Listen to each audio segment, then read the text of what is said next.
জ্বর হওয়ার পরে না শরীরটা ভীষণই খারাপ হয়ে গেছে কতদিন ধরে।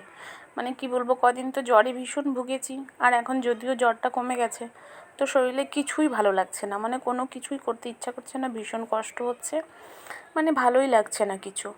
তো তার জন্য না ওদের বিকালবেলা একটু এটা ওটা খেতে ইচ্ছা করে। তো ঘরে ম্যাগিও ফুরিয়ে গেছে, ম্যাগি ছিল না, তাই হাজব্যান্ডকে বললাম তুমি না আজকে কয়েক প্যাকেট ম্যাগি নিয়ে এসো তো, বিকালে যদি ওরা খেতে চায় যখন অন্তত বানিয়ে দিতে পারবো, ঝটপট হয়েও যাবে, খেতে পারবে একটু দুজনা, যেহেতু বিকালে ওদের কিছু একটু খাওয়ার অভ্যাস আছে। তো দেখো ম্যাগি আনতে গিয়ে ম্যাগি নিয়ে এসেছে, সঙ্গে ভুজিয়া নিয়ে এসেছে, সব কিছু ঠিক আছে, ওটা নিয়ে এসেছে, ভালো করেছে। কিন্তু তার সঙ্গে এগুলো কি নিয়ে এসেছে বলো?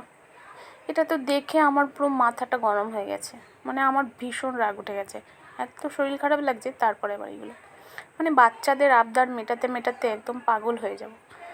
মানে কি বলবো, ওর বাবা যদি কখনো শোনে বাচ্চারা এটা খাবে চা, মানে সেটা আনবেই। ঠিক আছে নিয়ে এসেছো, দুটো বলেছে আনতে, দুটো নিয়ে আসতে দুজনের জন্য, হ্যাঁ পাঁচটা উঠিয়ে নিয়ে চলে এসেছে। আর এর মধ্যে কিছু থাকে না, দেখো একটু ভঞ্জু মতো, একটু কি বলবো, ভঞ্জু খেলনা স্টিকার দিয়ে রেখেছে, আর সামান্য চকলেট, তার উপরে একটু অরিও বিস্কুট ছিটিয়ে রেখেছে।